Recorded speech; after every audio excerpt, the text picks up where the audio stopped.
who you're around, it changes your mental thinking and perspective. Like if you surround yourself with champions, people who want to win all the time, you're going to be in a good mindset, you know? Like, especially like you won't be lazy being around Premier League players. Yeah.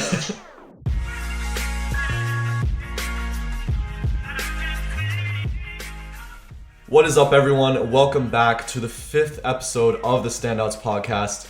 Today, I have a super special guest. He is a former professional soccer/football player, and now he is a professional football trainer who is traveling the world, working with the best athletes from around the globe. Please welcome Mo Ali Heydarpour. What's up, Mo? How are you? How's it going? Thanks for having me. It's a pleasure to see you again. It is an honor, brother. I mean, just from the first time I met you, I was like 16 years old. I think you were like 19. And it's crazy like how far you've gone just like in that span. Because I remember you were like trying to play pro at that time, and just like you had so many different like developments happen in your life, and it's just been insane following your journey. So it's really an honor to have you on here. You as well. I think we were both kicking it back in the day in Boston. Yeah. We both had dreams, followed it, and then it happens, you know? Crazy how things progress, man. It's crazy. But we're back here 5-6 years later, and it's an honor to have you on, bro. So just really quick, for the people who may not know who you are, could you explain like a little bit of your background and just like, you know, just really quick, like 2-3 minutes? Yeah, for sure. So I grew up in Iran, actually. I'm Persian. Started playing since I was 2 in my grandpa's garage. Okay. Just kicking it in the streets with parents, families. And then my grandfather was also a pro player in Iran. Oh, okay. So it sort of ran in the family a bit, and we just love soccer, you know. Sometimes we go to the stadium, kick around after games there. And then at 6 or 7, I moved to Canada. And then from there, joined the city team. We had a good coach. He played for Canada the only time they went to the World Cup. His name was Randy Reagan. So I think I learned a lot from him, you know. Because growing up in Canada, you don't have too many experienced coaches. Okay. And just being lucky to have him, you know, was a big thing. And then I joined the CSL. We won the Canadian League 2 times. And then from there, the agent took me to Slovakia. So I was in the Premier League a bit in Slovakia at FC Lyon. It's called the Fortuna Liga there. Was there a few months and then got injured, came back to Boston. And then I was training to go back.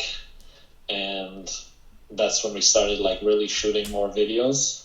And then at the time there wasn't really like any people shooting with pro players, you know. So I was thinking, how can we make content that's with professional players and showcase like the different clubs and what's going on in them. So we just started small, you know, with like local guys in Boston. At the time, I was Kai Kamara from the Revolution. And just from there, player by player, kept growing, networking, and just shooting more content. And it took off. And now we just travel and train with pro players around the world. Wow, that is sick, man. Yeah, so obviously you're very successful now and doing what you do with the training and making content. Can you take us through a little bit of what your life was like, you know, before you started doing that? Like, what were your initial ambitions? Did you just want to go pro full time and that was it? Or it's like, what was your life goal at the beginning, like before you started doing all this? Or was it always the same? Yeah, I think my goal before all of this was to play professional the next 20 years, you know. I was going to say until 40, 45, I'm just going to play pro. Oh, wow. And then when you finally get a chance to play pro, you experience everything, you know. It was like really strict. You have to win. There's a lot of stress. Things you don't realize when you have the dream, you know. But once you like get that job, then it's like a job a little bit. Yeah. And then I enjoyed like doing my own stuff more apart from playing. like I said, okay, I'm not gonna be the next Ronaldo or Messi, Mm. So why don't I put my time into something? Maybe I can be the best in that area. And that was like training, social media. So that was the goal. Ah. And from there, like there was more freedom. You're your own boss, sort of, so you can do whatever you want. You can shoot the players you want, eat what you want, which you can't really when you're playing. Dang. So yeah, you have a lot of freedom. Yeah, that's really great. This actually ties into the message of the podcast a lot, which is self-awareness. So it seems like you kind of developed that from an early stage. You're like, all right, you had this dream, but it's like when you got there, you sort of logically started thinking about it more and you sort of detached that emotional side a little bit and looked at it from the perspective of, all right, this may not be giving me like the lifestyle I wanted. So like you felt a little bit controlled, like you couldn't really do exactly what you want to do, like kind of like that, right? Yeah, for sure. I think that's the hardest part, being Yeah. self. Because I know like some players sometimes maybe they're not good, but it's just that dream keeps pushing them. Mm. And go 20 years. Like a lot of players in Europe, they play second, third division their whole life. So I Mm. think it's really like a self-aware thing, and whatever makes you happy. I'm not Yeah. saying second, third division is bad. Some people love that. They'd rather make $400 a week and just enjoy playing soccer. So I think whatever makes you happy, that's the best route. And money is not that important. Just the survival. Like if you have enough money to survive, then after that, I think just whatever makes you happy. Yeah, for sure. And that's a really important message. So it's great to hear that from yourself. So then, how did you pivot into doing what you do now, traveling the world, training with, the biggest pro athletes? Like, where did that start? Like, when did the idea first pop into your head? Yeah, I think like when I got injured coming back from Slovakia, I was just thinking like, what can we do that's still professional soccer, Mm. but not really that at the same time. And there was like YouTubers, obviously like free kickers, skilled twins, I don't Yeah. know, all of those guys. But I wanted something different. Those guys were doing maybe some trick shots, free kicks. I really wanted to just focus on pro players Got you. and make a brand around that, going to the world's best clubs, working with the top players. And I was thinking like, okay, these pages have like 4 or 5 million followers.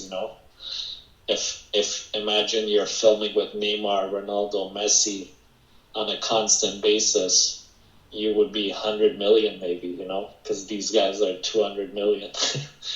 Yeah. So I think that's a whole different market, like professional soccer marketing. But yeah, that was my goal. That's awesome. And you do a few other things as well. Like you have your podcast. Like, can you talk to us about some of the other projects you do as well? Yeah, definitely. So we have a podcast, Pro Talk. We just sit down with players, talk about their journey, their hard times they had, and just learning from every player's story because every player is different.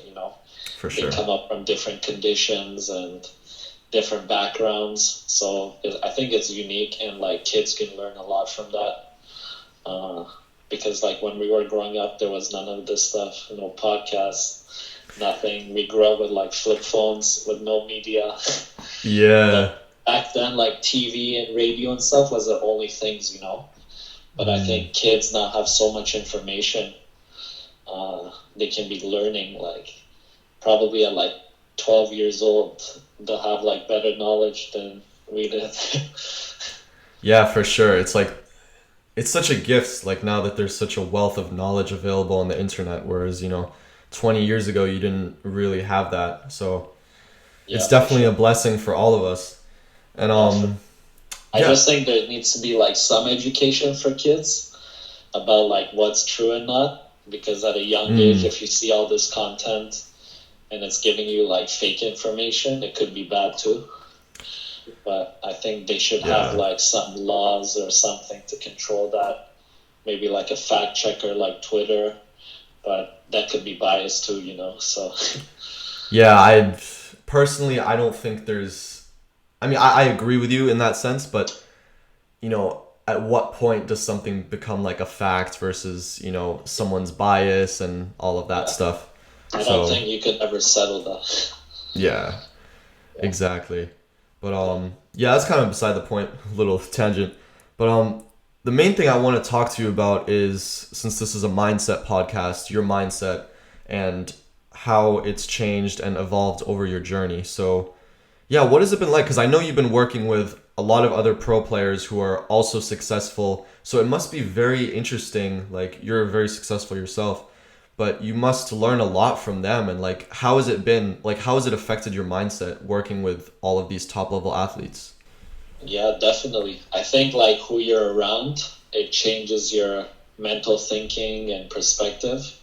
Like if you surround yourself with champions, people who want to win Yeah. all the time, you're gonna be in a good mindset, Like especially like you won't be lazy being around Premier League players Yeah. every day. So I think that definitely helps the mindset and just seeing different like things that players do, the way they train, the way they take care of their body, uh, just like at the top level, what Yeah. makes these players different, and just seeing like the different clubs, how each club is different, maybe some techniques they do, like stretching, yoga, just different things that are fascinating. Yeah. So if you had to go back to like the Mo of 6 years ago, before you had this whole journey and everything, what are like the three ways that your mindset has changed over this time? Like the biggest ways, I would say. Yeah, I think I'm more like, it's a hard one, but maybe more like educated Mm. In and what also sense? hardworking. Like I think I wake up 7 a.m. every day, and I have like a schedule. I try and go to the gym every day, stay fit. Because the last 2 years, when you first start doing this, you're really enjoying it. You're going to eat fast food with friends, going out, like enjoying, because we're traveling a lot. Yeah. I think like at one point you realize like take care of yourself. Like your body is the most important thing, your health. So even if you're doing all this to get whatever followers, money, it doesn't matter if you're not healthy. So that's why I respect like the top athletes, because they have the money and the health, which is the best. Yeah. Yeah, it's like at some point you have to find that middle ground between like enjoying what you have now, but also, keeping yourself healthy for the future so that you can always be in a good state to do what you want to do and what you love to do. Yeah, So for sure. that's sick. And in terms of like what would be one piece of advice that you would give to someone who's listening to the podcast, just about like, because you've done something that a lot of people, I'm sure you've had a lot of people tell you like it's not going to work, like you're not going to be able to do that. What would one piece of advice be to someone who's going through that and they want to achieve something great, but they may not be in that right frame of mind because of who is around them, like you said? Yeah, for sure. I just think like hard work, it doesn't go unnoticed. Yeah. Like for me in my life, anytime I had like a thought in my head and I worked hard at it, like I think whatever you think is comes true. Hmm. Like even if it takes years, maybe like you have a vision in your head, you go, it's been 5 years, you're like it's not gonna work out. But I think like every day having that in your head, your actions are heading toward what's in your head. Yeah. So things are gonna happen. Maybe you're going after a goal and there's an event related to the goal you're chasing. You go to the event, meet someone, and that person like has a connection to do that for you. So I think every day you're focused on your goal you're trying to achieve or your dream. It's gonna happen at some point. If Yeah. it obviously realistic too, like you can't just say I'll be Cristiano Ronaldo and not wake up and train. Yeah. Yeah, it's like the law of attraction. It's like whatever you put in your mind starts to manifest itself in physical forms. So it's like, of course, you need to do the physical work, but it's like that starts in your mind. I respect that. That's, That's amazing. And one question, this is just more from myself, I guess, but it's like, how were you able to get enough eyeballs on what you were doing? Like in terms of growing, because like you said, the biggest thing is getting in front of people, someone with millions of followers, that's going to be the most beneficial for you. What was like the one tactic you used that you saw like really helped you to grow and monetize your passion? Yeah. Well, with what I'm doing, I realized like all the different teams we film with, they already have their own fan bases. Yeah. So if we work with a club, say like Barcelona, and that player posted on his Instagram, like all those Barca fans will also come to check it out, Yeah. So I think our thing is just collaboration, because there's so many players, so many clubs. The best way to grow is through collaboration to get those eyeballs, because there's like soccer has some of the most passionate fans, and if they see their player doing something, they're gonna like be into it most of the time, So I think that's the best tactic that we had, like work with players because they already have their following. It's just like an exchange, I grow, they grow, and it's a collaboration. Yeah, for sure. No, definitely. I mean, I hear that a lot. That's a very kind of like Gary V approach to looking at it. Yeah. That's dope, bro. So, yeah, just for people who are probably wondering, Mo is in a hotel right now. And you said you're in Tampa? Yeah, Tampa right now. Yeah, so obviously, no lies about the lifestyle this guy is living. He is actually traveling right now as we're doing this podcast. So thank you so much for making the time. And yeah, just for people to find you, like upcoming projects, where do you want people to reach out to you if they have questions or want to learn more or keep up to date with what you're doing? Yeah, for sure. I think any social media that's out there, MoLFC. Awesome. If you're on Clubhouse yet, but Clubhouse is a new app too. Okay, I saw your link tree and there was like 20 things. I'm like, oh my god, this guy really is everywhere. That was crazy. Yeah, for sure. Telegram, Viber, whatever you have, we're probably on it. Wow. Okay, so I'll let you go soon because I know you're about to head off to dinner. But so you're very much about like trying to spread and reach as many platforms as possible, right? Because I know there's a lot of people that are kind of just like, it's better to be a king or a master of one platform than a joker of many platforms. But it seems like you're kind of the opposite then, right? Yeah, I think like you have to be spread across networks, but also be quality, Yeah. Not just post one time every 2 days on a platform and then next platform, but try and be like active on every single platform. So what I try to create every morning, I have like a to-do list. It's like post Facebook, post Twitter, post Telegram, post this. It probably takes me 3 hours a day to get through that list. Wow. But I think just like pushing yourself to do that, it pays off, Even like responding to fans and stuff like that, I put it on my to-do list because I think that's how you grow your community, That's sick. That's a very humble approach. So you take 3 hours just like posting things, like not even editing, just like posting?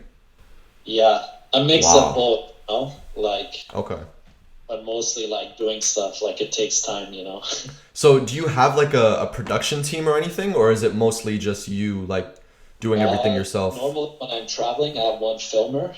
Okay. We go together everywhere, but sometimes depends, we go to a country, sometimes friends come along, they want to join, so they come out. Sometimes it's 3-4 of us, so it just depends, we just try and have fun and do that as well.